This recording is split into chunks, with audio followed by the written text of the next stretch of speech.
2,500 years ago, there was a superpower in the world called Persia. The empire was so vast that it stretched from the Indus River all the way to Egypt. At that time, King Darius I of Persia proclaimed himself the King of Kings, exuding overwhelming dominance and suffering from severe late-stage OCD. He believed the entire world should belong to him. He gnawed on the leg of a lamb while calling out 3 times a day during his meal, "Your Majesty, don't forget the Athenians." Just like we set an alarm now, ding. You have an unpaid blood debt. How did the contradiction erupt? The Greeks in Ionia rebelled and fled to Greece to bring reinforcements. Upon hearing this, the Athenians decided to send 20 ships based on the principle that the enemy of the enemy is a friend. There is a small city-state called Eretria next to it, and in a confused way, it also followed 5 ships. As a result, the uprising was suppressed by Persia, the city of Mili was captured, almost all men were killed, and women and children were taken into slavery. Darius ordered the relocation of the people of Miletus to the shores of the Persian Gulf and completely erased the city from the map. Killing chickens to scare monkeys, isn't it tough enough? The marathon battle has begun. There are at least 25,000 Persians and cavalry on the opposite side. What about Athens?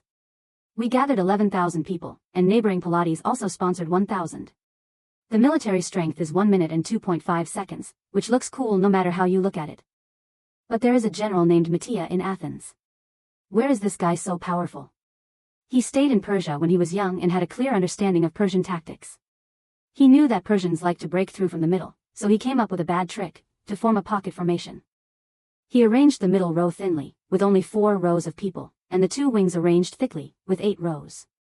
This formation looks like a big pocket, waiting for the Persians to crawl in. The Persians were indeed tricked. They shouted for the Darius and rushed towards the middle, thinking to themselves, isn't this thin layer broken with just 1 poke? The Athenians in the middle fought and retreated, pretending as if they were about to be defeated. The Persians were happy, thinking to themselves, it's really not a good deal, and then they suddenly realized, oh, how did the Athenians on both sides wrap it up? The infantry on both sides of Athens slammed shut like 2 doors, trapping the Persians in the middle and catching turtles in a jar. Athenians wear bronze breastplates and hold large round shields and spears over 2 meters long.